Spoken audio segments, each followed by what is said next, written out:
할렐루야. 안양우리교회 담임하고 있는 박한선 목사입니다. 저희가 이번에 로고스 아카데미 성경 공부를 개설해서 시작을 하기로 했는데 그 개설을 하는 취지와 목적도 그리고 우리가 하나님의 진리의 말씀을 정말 온전히 깨달아서 우리 신앙의 방향이나 또 그리고 우리 신앙의 본질을 찾아서 하나님의 생명의 말씀을 우리가 다 깨닫고 그 말씀 안에서 살기를 원하는 진리를 추구하는 모든 사람들에게 함께 할 수 있기 소원합니다. 자, 우리 성경 공부라고 하는 것은 공부로 생각을 하면 공부가 되는 것이고, 이 하나님의 말씀을 듣고자 한다는 것은 내 생명의 양식을 얻는 거라고 볼 수 있습니다. 성경의 창세기 1장 1절에 태초에 하나님이 천지를 창조하시느니라.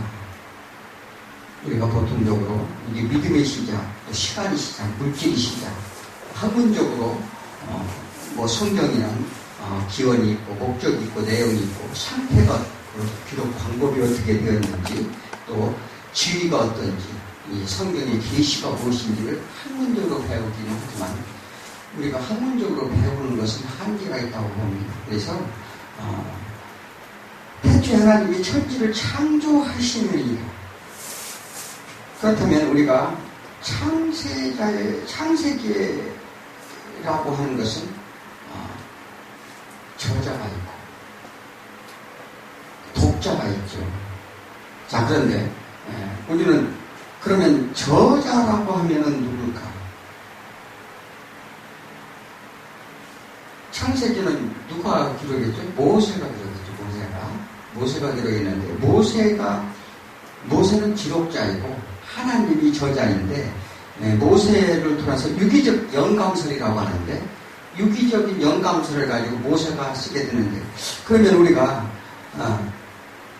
하나님의 말씀, 하나님의 창조? 그렇다면 창조를 했다는 것은 뭔가가 필요로 했기 때문에 창조를 했는데 과연 무엇이 필요한가? 또 그리고 우리 독자들에게 어떤 시각으로 볼 것인가? 이제 어떤 프레임을 가졌느냐가 참 이게 신앙은 중요한데 그래서 독자의 시각이라고 보시고 두 번째는 텍스트, 즉 본문이 우리가 그것을 글자 그대로 보느냐. 또 세 번째로는 저자의 의도와 뜻이 있어. 그러니까 무엇이 중요하냐? 우린 이것을 알아야 되는데 첫째는 저자의 의도, 그 하나님의 뜻, 이것이 가장 중요하다 이렇게 생각을 합니다. 그런데 보통의 사람들은 우리가 이 저자의 뜻보다는 어떤 텍스트에 관심이 더 많고 또 그대로 보고 우리가 말하는 사람들이 이렇게 많다는 거죠. 그래서 태초에 벤레시트, 즉 예를 들어서 베레스트, 그 다음에 이게 베레스트 뭐예요? 벳이라고 하는 것은 집이라는 뜻이 집, 하나님의 집. 베덴 뭐 이렇게 얘기하면 이제 하나님 집이라는 뜻인데 이게 이제 레시트, 이게 뭐냐면 첫 열매라는 거예요. 첫 열매. 그래서 첫 열매, 그리스도 안에, 그러니까 첫 열매가 뭐냐면, 시작의 책, 우리가 이제 이스라엘을 뭐로 보죠? 첫 열매, 장자. 또 예수 그리스도가 이제 부활, 고린도전서 15장에 부활을 할 때 첫 열매가 되셨느니라. 그 다음에 어디에 있어요? 골로새서 1장 16절 18절에 보면 그런 얘기가 있어요. 교회는 예수 그리스도 우리 머리시오, 또 으뜸이시오, 또 이렇게 말씀을 하고 이제 하시는데 그 얘기는 뭐냐면 예수 그리스도가 즉 태초에 외시드 첫 열매가 되셨다. 이 얘기를 하는 거예요, 지금. 이게 성경을, 그래서, 하나님이 엘로힘은 많이 들어봤잖아요. 그러니까 우리가 이제 필요할 때마다, 이제, 원어적인 히브리어를 이제 우리가 의미를 볼 때나, 뭐 이럴 때는 이제 히브리어를 우리가 이제 이해를 못하는 부분, 그 다음에 성경이 오류적으로 기록된 부분, 그런 부분에 한해서 이제 히브리어를 우리가 이제 원어를 보고 이해를 돕는데 활용을 많이 하고자 합니다. 자, 그런데 그래서 천지를 창조하시는 이제 믿음의 시작점과 물질 시간이 시작점으로만 볼 것인가? 이것은 뭐냐면 시작과 끝을 알리는 거예요. 그러니까 태초에 천지를 되신 예수 그리스도께서 천지를 창조하셔서 그러니까 그 구원과 심판 얘기까지 끝나는 게 창세기 1장 1절 얘기예요. 그래서 그렇다면 하나님을 믿는데 우리가 반드시 조건이 있어요. 어떤 조건이 있어야 되느냐면 하나님은 전능하시다. 우리 이제 우리가 이 신앙생활하면서 보통은 다 그러거든요. 전지전능하다. 하나님은 전능하신 분이야. 전부 이렇게 얘기를 하는데 실제로는 전능자를 믿지 않아요. 왜 그런지 알아요? 자, 이게 우리가 이제 신앙의 이 기초를 세우는데 이게 반드시 필요한 부분이긴 한데 전능하다. 전지전능하시고 무에서 유를 창조하셨다? 이렇게는 우리가 말을 하는데 전지전능을 왜 안 믿느냐? 성경은 반드시 내 이 생각 속에 하나님은 전지전능하다는 것을 인정하는 믿음이 우선이 돼야 된다. 두 번째로는 뭐냐면 하나님은 빛이시다. 또 이 세 번째는 하나님은 선하시다. 이게 마태복음 10장 35절에 그 얘기가 나오죠. 뭐냐면은 선생님이요, 선하신 선생님이요 이렇게 부르니까 누구나 선하다고 하느냐? 오직 선하신 분은 하나님 아버지뿐입니다 하는 것을 말씀하셨어요. 그 외에 이제 하나님은 무슨 자비로우신 분, 사랑의 하나님, 뭐 이렇게 뭐 선지하시는 분 많이 표현이 있어요.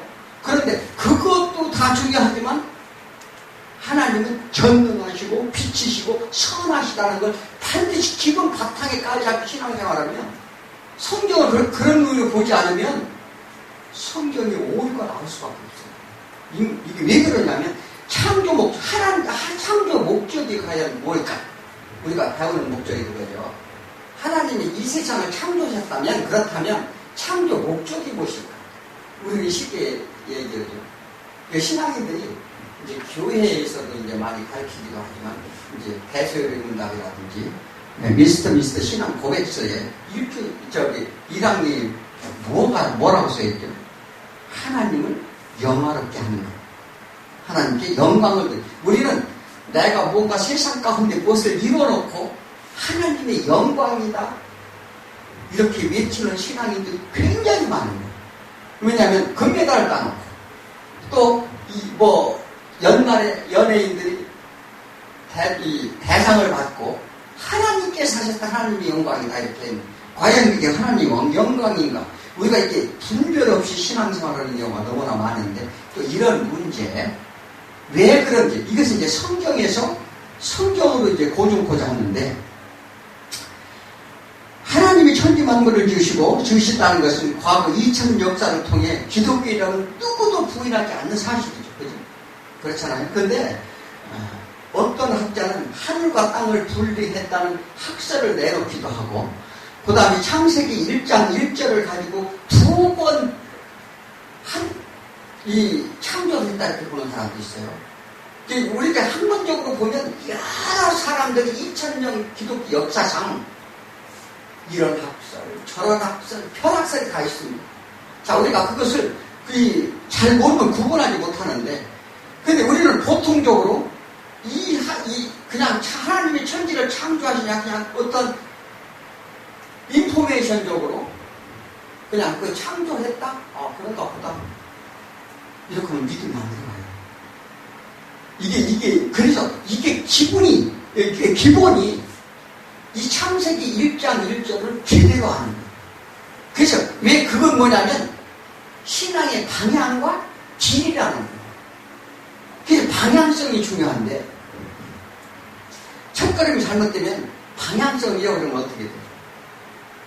우리가 단추를 맬 때 첫 단추가 잘못 보여지면 아무리 내가 열심히 해도 이게 안 된다는 사실이죠. 그래서 먼저 성경을 보는 시각과 방향을 바꾸고자 한다.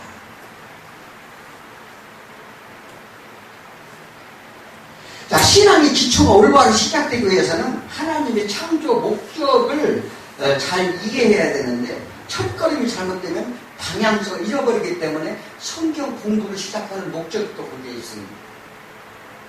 그래서 다른 말로는 성경은 하나님의 감동으로 해준 계시라고 전부 얘기하는데 이건 하나님의 신비라는 거예요. 신비. 이 바울이 주로 이제 그런 표현을 많이 썼어요. 서신서에 보면. 그래서 계시란 감추어진 것을 드러내다 뚜껑을 열다라는 뜻입니다. 성경을 그래서 단순한 어떠한 인포메이션으로 보면 성경을 단순한 인간 역사로 보게 되는데 이제 이거 인간 중심적인 프레임이라고 해요. 성경을 보는 것이 이제 문자적으로 보고 그대로 뭐 우리가 이렇게 이렇게 하나님 이렇게 하라고 했다. 이렇게 우리 해야 된다. 다 이렇게 표현할 수가 없죠.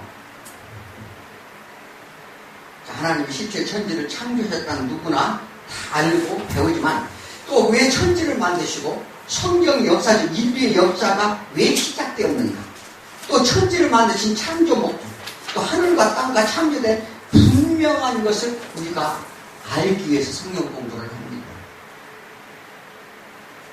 왜냐? 창조의 목적을 알아야 성경에서 질문하는 말씀에 분별할 수 있기 때문에 그런데 어떤 것을 만들 때는 분명한 용도와 목적이 있다는 거예요. 목적. 그래서 시작과 끝을 창세기에서 1절에서 이제 나타내는데 성경은 우리 기준으로 보면 보이지 않는 것이 성경이죠. 모든 말씀으로 이 땅의 것으로 하나님 나라 설명하기에 비유적인 것으로 감추어진 신비요 비밀이기도 하기 때문에 그래요. 자, 그래서 신학은 학문이 아니다. 이 아주 정확한 얘기입니다. 하나님이 영의 말씀이라는 거죠. 즉 이것은 하나님의 감동으로 되어진 말씀이라는 것은 누구나 다 말을 합니다.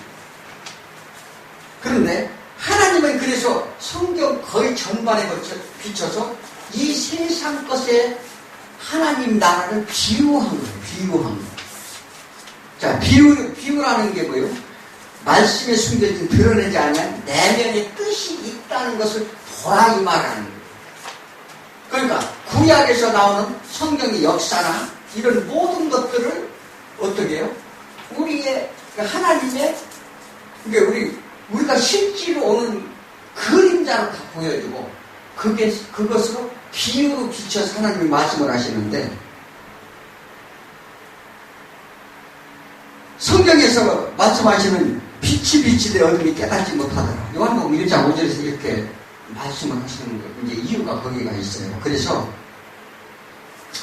성경에 이제 주로 표현하는 어둠과 흑암과 소경을 자주 표현하는데 귀가 있어도 듣지 못하고 눈이 있어도 보지 못한다. 김어버려 눈뜬 봉사다.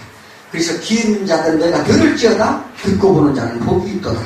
예수님이 나면서부터 김어버려 소경된 자를 고치시는 표적이 있는데 이를 예수님은 세상이 보는 자를 보지 못하게 하고 못 보는 자를 보게 하려 하십니다. 또 그가 김어버려 소경이 된 것은 하나님의 일을 나타내려 하심이라 이렇게 말했어요. 자, 복음이라는 것은 하나님 나라를 선포한다. 자, 이건 예수님이 제가 하는 얘기가 아니고 예수님이 제자들을 전도를 보내면서 또 세례 요한이 선포하는 데 내용이 다 거기 있어요. 하나님 나라를 선포하는 거예요. 그러니까 누가복음 9장, 마태복음 10장, 마가복음 6장에서 하나님 나라를 선포하며 그런데 과연 우리가 하나님 나라를 무엇으로 선포를 할까? 자, 그래서 우리가 공부하는 이유는 하나님 나라에 관한 개념과 뜻과 정의를 알고자 하는 겁니다. 그래서 이것을 정확히 알아야 되기 때문에 자, 모세도 사도 바울도 요한도 베드로도 그들이 하나님 나라를 증거할 수 있었던 것은 하나님 나라를 보았기에 자신있게 전하게 됨을 우리가 볼 수 있습니다. 그래서 그것은 계시로 드러나지 않는 숨겨진 하나님의 뜻을 하나씩 깨닫는 것에 있다 이렇게 말하는데 우리가 이제 구약을 배우게 되는데 이 성경은 구약부터 시작이죠. 그래서 구약을 받게 되는데 이스라엘 민족을 통한 하나님의 계시를 봐라 이렇게 이제 말씀을 하시는 거예요. 자, 그래서 첫째는 성경이 뭐가 있습니까? 성경은 한마디만 더 덧붙이자고 하면 왜 창세기를 비롯한 토라 모세 오경을 주었을까? 이스라엘 민족이 말이죠. 애굽에서 400년간 살았어요. 그래서 모세를 통해서 인도함을 받았어요. 인도함을 받고 보니까 그들이 관습과 습관은 어디에 젖어 있었느냐면 원래 이제 하나님 언약의 백성이잖아요. 아브라함의 자손. 그 야곱의 정말 그 약전을 약속한 것을 그래서 그 12지파가 만들어지고 참 백성의 수가 늘어났는데 그들은 어디에 애굽 문화에 젖어 있었어요. 그래서 하나님을 다 잊어버렸어요. 다 잊어버렸고 출애굽을 하고 보니까 출애굽을 하고 보니까 하나님의 약속의 말씀에 대해 것도 희미해지고 하나님이 누구신지도 모르고 아무것도 모르게 돼 있었어요. 그래서 시내산에서 뭘 봤습니까? 율법을 받고 하나님의 계시를 받은 것이 뭐냐면 이 창세기예요. 이게 모세가 그것을 왜 필요하냐? 자기 백성을 하나님 어떤 하나님이 가르치기 위함이었어요. 마찬가지예요. 지금도 마찬가지예요. 아니 세상의 창조 목적을 인간의 관점에서 보여서 하나님께서 우리가 이 세상에 잘 먹고 잘 살고 잘 행복하고 번성하게 잘 만들어 놨는데 인간이 잘못돼서 하나님이 만드신 동산을 망쳤다? 이런 시각으로 보면 이거 신앙이 뒤로 갈 수가 없어요. 그러니까 뭐냐면 이것은 이미 창세기 1장 1절에서 얘기하는 것 같이 그러니까 예수 그리스도로 인하여 예수 그리스도 때문에 예수 그리스도를 위하여 내가 천지를 창조하였느니라. 이게 첫 기제돼요. 그래서 우리가 목적이 뭐라고? 하나님 영광을 돌리고 이게 만물이 하나님의 영광을 돌리고자 한다. 이게 무슨 뜻일까? 시작이 그거란 말이에요. 시작이. 자, 그러니까 우리가 이제 신앙이라는 것은 그래서 이제 모세 오경, 이 소위 말하는 토라라고 해요. 오경을 토라라고 해요. 그래서 그들에게 자기 백성들에게 가르쳐서 알게 했는데 그 알게 한 목적이 뭐예요? 너희가 하나님을 떠난 자의 삶이 어떤지를 듣고 깨달으라는 거였어요. 그런데 그들은 하나님을 잊어버렸어요. 왜? 와서 보니까 그들이 요구하는 사항이 뭐였었어요? 먹을 것, 떡, 입을 것, 옷, 또 뭐예요? 물, 목마르 죽겠다는 거예요. 또 뭐예요? 내가 그 처소가 어디 있느냐. 그들이 요구사항이 마찬가지예요. 지금도 작금의 세상에서도 똑같단 말이에요. 이게. 그러므로 하나님께서는 자 너희가 떡으로만 살 것이 아니요 하나님의 입으로 나오는 말씀으로 살 것이다. 예수님이 공생이 시작하면서 첫 선포한 내용이 그겁니다. 누구한테 선포해요? 사단한테 하잖아요. 이게 세상한테 공표하는 내용이기도 한데 그래서 그러한 거 그 다음에 이제 신과서를 통해서 우리에게 무언가를 보여줍니다. 그 다음에 이스라엘의 그 역사를 통해서 그들이 그 역사와 왕들과 각 전쟁과, 그러니까 구약은 무엇을 얘기해요? 하나님의 창조와 그 다음에 인간의 죄가 무엇인지를 가르치고, 또 그 다음에 심판을 예고하는 것이 구약이에요. 그 심판과 구원을, 그래서 이사야서 61장에서 예수님이 오신 목적을 정확하게 얘기했죠. 자, 그러면 이사야서는 여러 군데에서 말씀을 하시는데, 그리고 17명의 선지자를 보내잖아요. 그래서 17명의 선지자 중에서 대선지서, 소선지서 5명씩, 5명, 12명 이렇게 해서 17권이 이루어지는데, 때로는 선지자를 보낼 이유가 뭐예요? 심판에 하나님이 말씀을 주심으로, 하나님의 말씀을 전함으로 인해서 심판의 잣대로 사용하고자 합니다.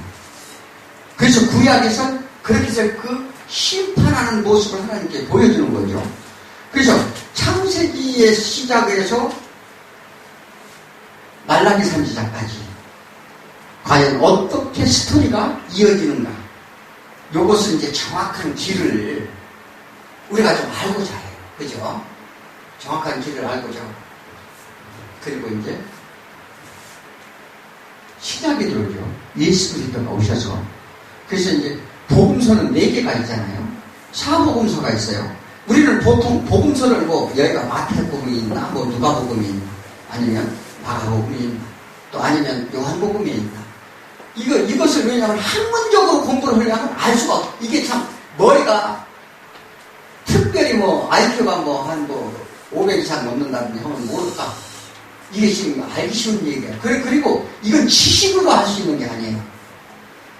이게 우리의 생각으로 알 수 있는 게 아니기 때문에, 그래서 복음서를 또 우리 이제 복음서를 이제 우리가 이제 공부하게 되는데, 복음서 같은 경우에는 이 세 복음서, 공간복 소위 말하는 마태, 마가, 누가라는 복음서를, 왜냐하면 마태가 빠진 것을 누가가 보완해주고, 누가가 빠진 것을 마가가 보완해주는, 이렇게 이제 서로 이제 상용하고, 왜냐하면 각자, 그러니까 예수 그리스도, 인간으로 오신 예수 그리스도, 종으로 오신 예수 그리스도, 마태복음은 이 땅의 그 유대인에 대한 이야기, 이것이 종합적으로, 포괄적으로 봤을 때 성경이 보이는 거예요. 그래서 이제 그렇게 복음서를 이제 우리 공부할 때 이렇게 나누면서 할 겁니다. 자, 그 다음에 이제 요한복음은 하나님의 아들이신, 그러니까 하나님의 신성을 나타낸다고 그러죠. 하나님의 아들이 과연 무엇을 하시고자 이 땅에 오셨는가? 그래서 7대 표적이 나옵니다. 7대 표적이 뭐예요? 이제 혼인잔치부터 시작해서, 그 다음에 헤로당의 신화를 고치는 장면, 그 다음에 병자를 고치는 38년 고치는 장면, 그 다음에 오병이요. 그 다음에 물을 걷는 사건, 그 다음에 날 때부터 소경, 그 다음에 나사로가 사는 사건. 자, 과연 이런 표적을 왜 보이시는가? 이것을 예수 그리스도가 어떻게 나타나는가? 창세기 1장 1절에 벌써 딱 첫 마디 예수부터 나오잖아요. 예수. 그와 같이 우리는 처음서부터 끝까지, 끝에 누가요?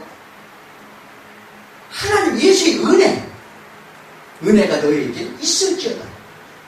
그러니까 처음서 끝까지 이게 예수 시작해서 예수로 끝나는 이게 말씀을 우리가 들어야 돼요. 이게 생명이 되는 것인데, 그래서 그렇게 해서 복음서를 우리가 이제 공부를 하게 됩니다. 또 다음에 뭐냐면 서신서를 공부하게 되죠. 서신서. 그래서 에베소서 같은 경우는 뭐냐면 교회론이 아주 강하게 정확하게 잘 나와 있습니다. 우리가 신앙생활에 교회가라는 무엇인가? 교회는 그리스도는 우리의 머리시오, 너희들은 지체라, 이런 얘기도 나오고, 그 다음에 로마서 같은 율법과 복음, 그 다음에 이 교리, 이런 것들이 교회마다 문제점이 무엇이 문제 있는지, 진실한 복음이 무엇인지, 이것을 정확하게 그려주는 게 그 서신서예요. 그래서 우리가 다 이게 누구한테 하는 얘기예요? 교회 얘기. 교회 얘기하는 하나님의 말씀이라는 거죠. 그래서 우리가 일년 도덕적으로 이렇게 잘해보자, 열심히 해보자, 이런 것이 아니라 하나님 의도하시고 있는 뜻이 무엇인가를 배워보자 하는 거죠. 그 다음에 우리가 이제 예수님께서 비유의 말씀을 하신 것이 있어요. 이제 복음서를 비롯해서. 그래서 그 비유에 하신 말씀을 우리가 그냥 알아듣기가 어렵습니다. 그리고 우리가 문자 그대로 읽으면 전부 오독해서 알 수밖에 없어요. 그래서 예수님께서는 천국에 이제 마태복음 13장에 천국의 신에 대한 비유도 하시고, 또 다른 예를 들어서 누룩의 비유, 여러 가지에서 예수님께서는 그런 말씀도 하셨어요. 내가 무엇으로 비유하여 말을 할까? 이렇게 말씀, 이제 누가복음 10장에서도 이제 그런 말씀이, 내가 무엇으로 좀 비유해서 좀 너희한테 설명을 할까? 이렇게 말씀하시면서, 누가 큰 자냐? 했을 때 어린아이를 데려다 놓고 말씀하시면서, 그럼 과연 왜 어린아이가 데려놓고 이 아이와 같지 아니하면 너희가 천국을 가지 못하리라 이렇게 말씀하셨어요. 그 다음에 씨앗이 누룩이 비유란 무엇일까? 겨자씨의 비유는 무엇일까? 우리가 통상적으로 듣고 배우고 하는 그런 차원이 아닙니다. 그래서 비유의 말씀을 보통 한 40강에서 50강 정도를 할 예정으로 있습니다. 또 그 다음에 이제 예수님이 말씀하신 수훈이 있어요. 제일 처음에 편지 수훈이라는 게 있어요. 편지 수훈은 보통의 신앙인들에게. 그러니까 신앙인도 세 가지 부류가 있다 이렇게 말합니다. 첫째는 그래서 보통의 신앙인들에게 이제 하는 그 수훈이 있고, 이제 두 번째는 그 율법의 재해석이라고도 하기도 하고 하는 산상수훈이 있어요. 이제 신앙이 어떻게 신앙을 가져야 될까를 가르치기도 하는데, 그 산상수훈,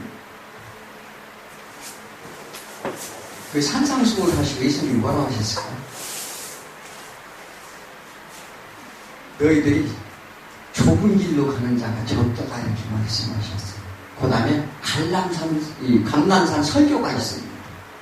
이제 요거를 이제 그거를 이제 분야별로 어떤 설교를 어떻게 하시는지 그거를 이제 성경 공부 시간에 이제 배울 겁니다. 또 우리가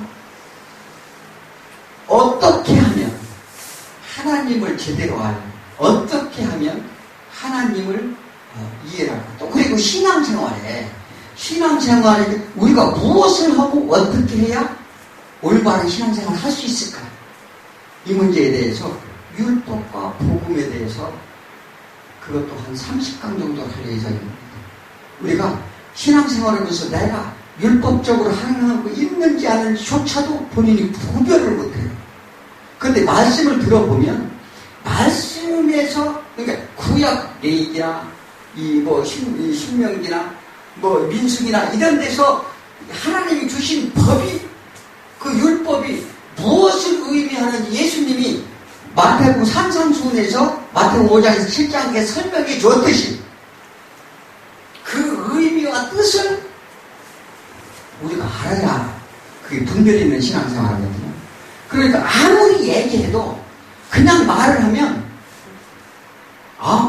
자기가 갖고 있던 그 생각, 그 프레임이 있어요. 그러다 보니까 이게 엉뚱한 얘기를 자꾸 하는 거예요. 나는 그렇게 안 배웠다는 거예요. 근데 이게 있잖아요. 근데 성경에서 고증을 해주면 수긍을 하게 돼 있어요. 그래서 이제 이런 문제, 우리가 이제 교리, 뭐냐면 인간의 구조라고 쓰지 못해서 인간론에 대해서 공부를 해야 됩니다. 그 다음에 기독론, 교회론, 이 성경론, 기신론, 또 뭐 있죠? 구원론, 종말론. 이게 우리가 이러한 것을 너무나 그냥 도외시해버린 채 신앙생활 하다 보니까 우리가 신앙을 잘 올바른 길로 갈 수 없다 이렇게 봅니다. 그래서 제가 이런 문제를 한꺼번에 할 수는 없지만 우리가 기회가 된다면 함께, 저도 부족하고 연약한 점이 많이 있습니다. 저도 날마다 하나님의 말씀을 보면서 새롭게 깨닫는 것이 너무나 많아요. 그래서 누가 잘났다 못났다 이런 게 아니고 내가 많이 안다, 우리가 하나님 나라의 비밀을요 알면 얼마나 알겠어요. 그러나 너희가 할 일은 나를 아는 일이라 이렇게 말씀하셨어요. 우리가 할 일이 그거라니까. 신앙인은 할 일이 오직 그거밖에 없다니까요. 우리가 나가서 세상을 변화시키는 게 아니에요. 하나님께서 세상을 어떻게 해요? 운행하시고 말은 그렇게 해놓고 내가 하겠대 전부. 그러니까 우리가 이것을 버리지 않으면 안 된다는 사실이죠. 그래서 이런 문제 또 여러 가지 있습니다. 그런데 이제 팩트별로 뭐 주기도문이라든지 뭐 사도신경이라든지 이제 팩트별로도 이제 할 거죠. 믿음이란 무엇이냐, 또 그 다음에 금식이 무엇을 우리가 하나님이 원하시는 금식은 무엇이 원하시는가, 또 기도는 어떻게 하는가, 이런 문제. 그것을 저는 뭐냐면 같이 공부를 하면서 나누고, 또 그리고 우리가 저한테 묻는다고 해서 서로 이렇게 나눌 때 저한테 묻는다고 제가 100% 다 알지 못합니다. 그러나 서로가 오고 가는 질문 가운데 어떤 때는 그래요. 38년 된 병자를 고치러 왔다는데 왜 38년, 성경 괜히 기억을 읽잖아요. 베네스다 연못에 왜 왔을까? 그 다음에 변화산에 엘리야와 모세와 예수님의 얼굴이 왜 그 세 분이 나타났을까? 또 이런 거죠. 오병이의 기적, 무엇을 의미하는가? 혼인잔치는 무엇인가? 물과 포도주는 무엇인가?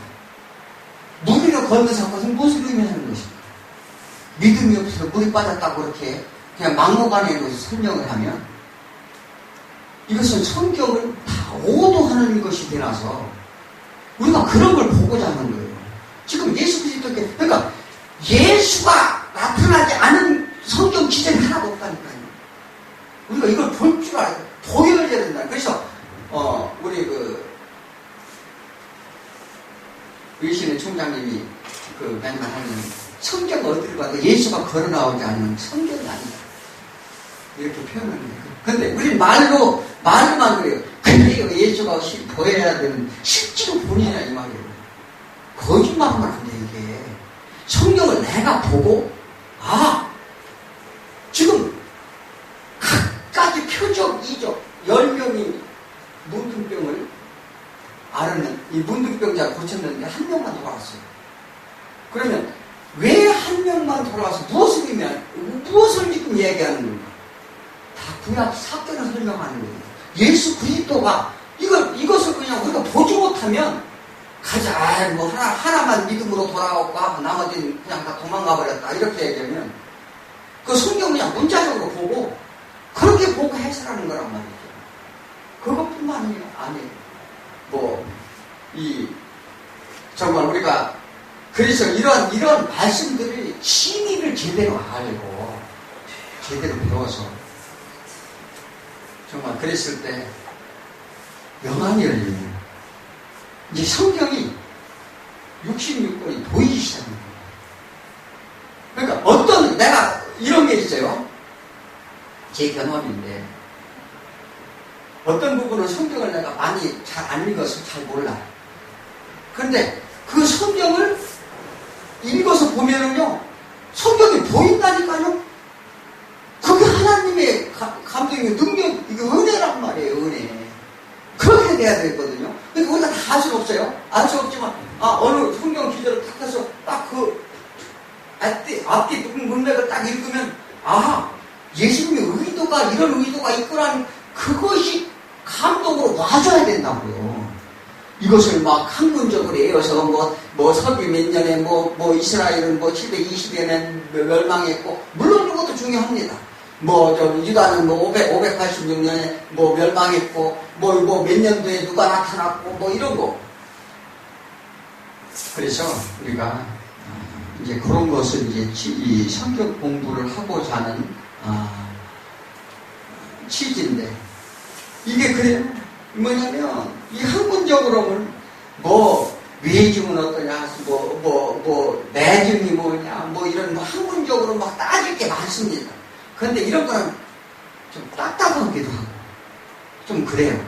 또 우리가 또 이해하기도 어렵고, 이제, 신앙생활을, 그래서 많이 하신 분은 자기 프레임이 다 고착되어 있어서 심각한 문제가 발생할 수도 있습니다.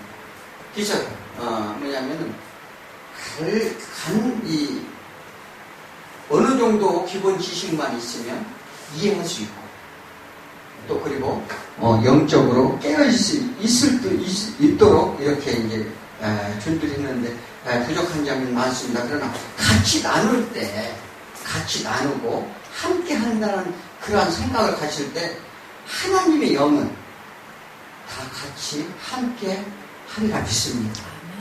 자, 그러면 우리가 다음 주부터는 성경 공부를 시작하는데 오시는 어느 분이